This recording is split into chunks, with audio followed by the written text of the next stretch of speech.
uyabona ke ezulwini manxa kwehla izandla lenhlokomo ikhona ezulwini. Amen. Uyazi ke uthi incwadi okuboshiwe emhlabeni kaMateyu 18 ithi okuboshiwe emhlabeni nasezulwini kuboshiwe. Amen. Futhi okukhululiwe emhlabeni nasezulwini kukhululiwe. Amen. Manje ke njengoba sizongena enkonzweni yethu namhlanje ngijabula kakhulu bafundisi bami kuba khona kwenu. Amen. Yabona anizange ubuka mina sizosebenza umsebenzi kaNkulunkulu. Amen. Yabona masila sisebenza kaNkulunkulu. Angikhathele ukuthi wena uzothi angibona ukhanyila ufuna ukuhlehla ukhanyile ngoba afuna ngiyamazi mina ukuthi uliphi ijoko. Kodwa nifuna ukubaleka kule joko le uNkulunkulu wamnikeza lona. Amen. Manje ke bazalwane njengoba singenile sizoqala umsebenzi. Amen. Okokuqala nje ubani oseduzane nalo mntwana ngoba phela ngene embuzweni oqala before ngizoqhubeka umsebenzi ngithe okuboshiwe emhlabeni nasezulwini kuboshiwe. Amen. Xa kukhululiwe futhi emhlabeni nasezulwini yazi mntanami konke lokukhulumayo uzokukhuluma ngizokubuza khona ezulwini kuyabhala. Amen. Uma sekungenzeki bazokubuza ukuthi wakhuluma ngelanga lesonto ngoba abanengi babaletha abantwana sababusisa bathi bazobuya bangitshele uma abantwana babe behlula ngibabheke emthandazweni ngibathandazise ukuthi abantwana beze enkonzweni. Amen. Kodwa akwenzekanga nakhona la ekhaya zike dlale ezalaka nabo ulwazi ngababusisa la enkonzweni kodwa bake bahlale bangezi la enkonzweni ugogo wakhe wathi ngizoshaya induba angene esontweni kodwa ngimangale abantwana basekufika leso sikhathi akutshela ukuthi umntwana unamalungelo kumzali wakhe akutshela ukuthi angikwazi ukumtshela lo mntwana ngoba uzongibophisa. Manje ngimangale lawo malungelo atholala kuphi ngaleli langa zange athi usaba uboshiso wathi lo mntwana uzomshaya yena amfundisa indlela umshaya umntwana ukumkhipha kuphi ekufeni umbeka kuphi ekuphilile.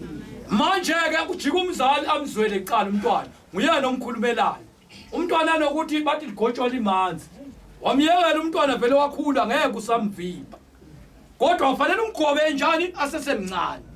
Yabona nangu last born nayi last born ikhona nayi ngenxa kamama wakhe izongehlula le last born uzothi ngathi mangithetha athi umthethiselalo umntwana angizonda angikwatele eqala. Manje kanti lo mntwana akhuleke vele ngokungidelela ngoba uthini umamkhulu uthi hayi uyamhlupha lo mntwana. Manje ke ngibekisa kahle ngoba ngibekisa ngowami oqala. Oqala ngibekise ngolwazi bazalwane. Amen. Ulwazi mabemletha la kodwa ulwazi uhlala la ekhaya la kodwa makungena esontweni akangeni wathi ugogo wakhe uzomqhuba amfake esontweni. Hawu noSinpiwe nawo ngiyabekisa abazukulu bami naSinpiwe bayadlala ngapha singena la esontweni bangezi.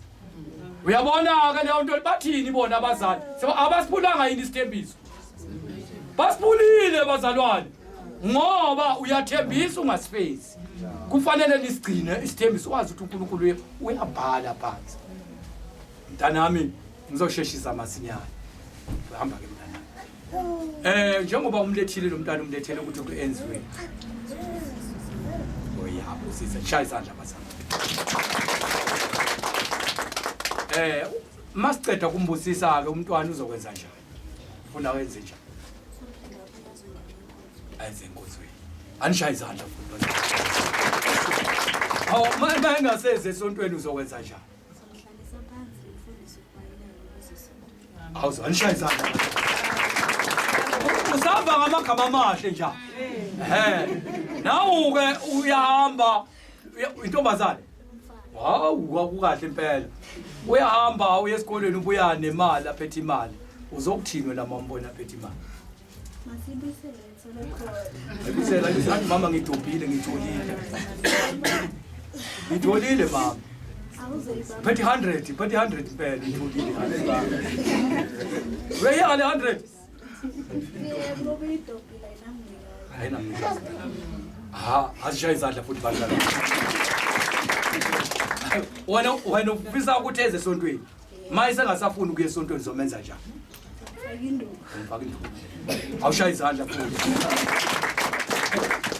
futhi yabona lento oyikhulumayo leyo mayibe njalo uyazi manga asayenzi lento leyo oyikhuluma ngayo kuyiqala phambi kaNkulunkulu njengoba ngisho ngibekisa laba abancane lesonto leli ngabe kugcwele lesonto leli ngabe ligcwele lesonto abantu abancane ngenxa yenkinga yokuthi abantu abancane abafuni ukuze esontweni bayaphuma la esontweni siyababusisa hayi futhi balizonda kabi isonto sebazamile bo siyabonga bayabaqoqa labantu abasha ukuthi beze babe nenkonzo yabo bahlula kunjalo uyabona nje baye kodwa ngathi abantwana engathi ngabashayela izandla bakupha se19 ake ngibashayela izandla abazalwane sengathi labo babusiseka ngokuba bona babashiya abazali yabona ngikhathali kuthenjwa bona babashiya abazali babo bayeze esontweni bayenza sure ngoba bathanda le mfundiso yabaphathi babo la laba esonto sikhona manje ke yabona nje ngiyabonga kakhulu manxa leyo nto uzoyifeza yabona uyoba isibonelo esihle kuNkulunkulu wena uma ungabahlula bonke laba bantu lo mntwana umgqubeze lesontweni even nosesi wakho umeja nawo uma ungamehlula nje yabona wahlula yena uthi ngikho number 1 kodwa uthi umdala uza kamva inkosi ikubusise amen bazalwane ke ngizocela bazalwane sizoqala umsebenzi amen ngizocala lo msebenzi ngoba isikhathi sihambile bazalwane ngizocela uvule izwi la Marko 10 verse 13 amen bazalwane incwadi ngokuka Marko 10 suka ku verse 13 ukubusisa kwabantwana verse 13 khona baletha kuye abantwana kuba abaphathe kepha abafundi babakhuza verse 14 amen ngesikhathi sithize abantwana bafuna babusiswe bathi babaletha abantwana kumfundisi ukuba anzeni ababusise manje ke kwaba khona abanye yabona enkonzweni kuba khona abanye abathi lo uzibani akasonti kanti babaletha abantwana kuba nomfundisi ababusise kodwa abanye baba nokhonona amen manje ke angisho wena umntana wami wena ngikhuluma ngomntana wami engisonta engiphila naye angithi amen nabanqaba ukuthi ababusise labantwana kodwa uJesu wathi vumelana nabantwana beze kimi amen njengoba abantwana bavumelekile ukuba beze bazothola igama njengokuba usuke encwadini lokho sikwenzayo abantu noma bekubuza ngaphandle ukuthi kwenzakala kanjani incwadi akusimfundisi owenza lokho incwadi ekhuluma lokho ukuthi wabaletha abantwana wababusisa yabona qhubeka nciko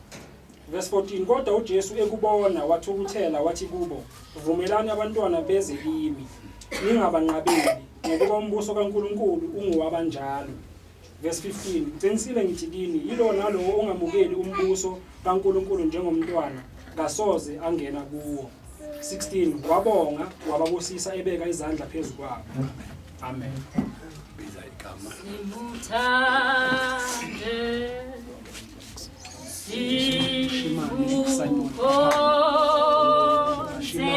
Simon apana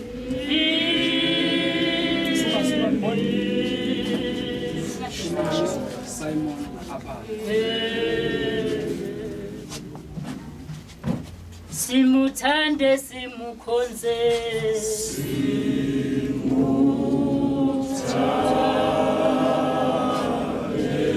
simukhonze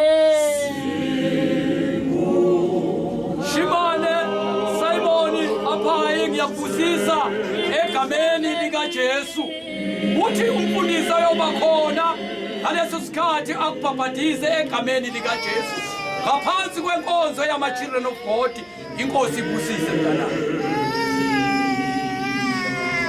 simuthande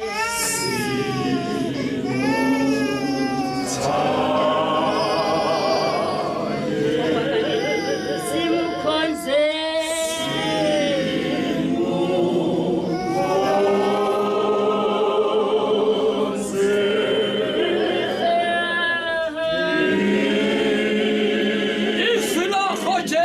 elinamandla elinqoba yonkosi yamakhosi qinisa ingane yakho Nkosi namanje Nkosi sinikeze igama ngaphansi kwenkonzo yakho Nkosi naphansi kwegama lakho Nkosi uThixo osenamandla inikeza amandla okuqoba ngegama lenkosi yami uJesu uze kwenaphakade amen.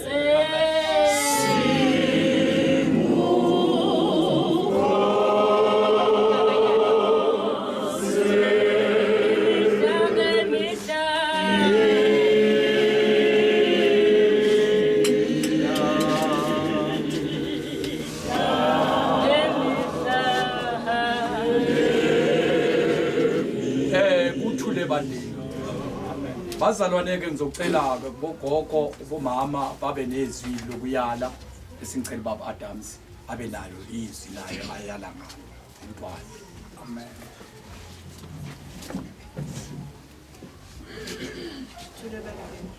Amen. Siyabonga bazalwane, umntwana oseke akhulisiwe namhlanje afakwe kuNkulunkulu. Siyacela-ke mntanami ubafundise ngendlela efanele. Umntwana angakubekeli umthetho athi unelungelo. Umntwana faka induku.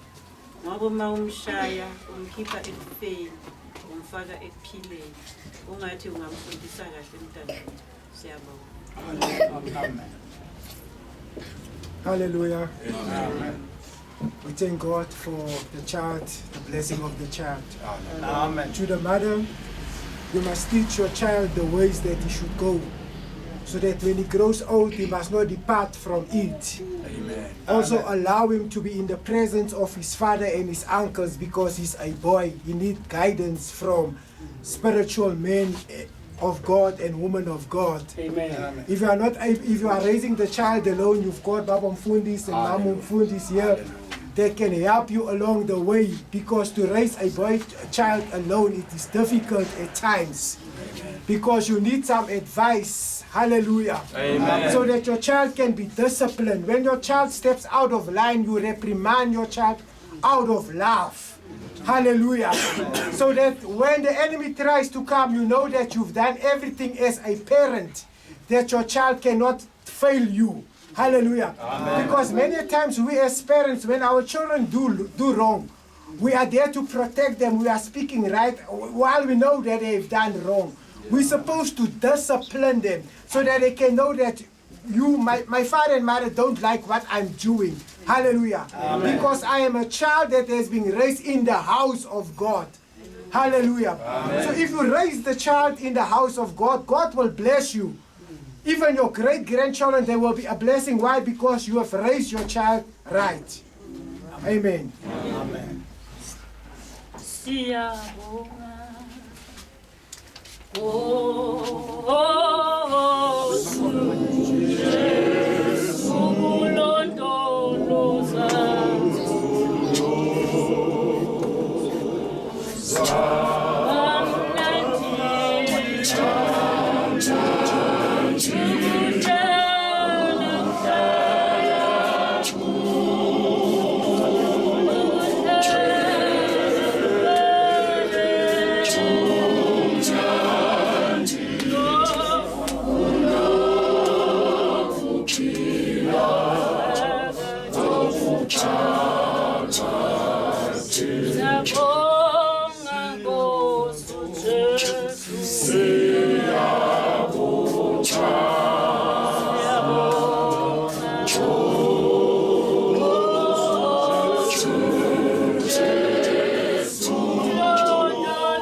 Amen bazalwane.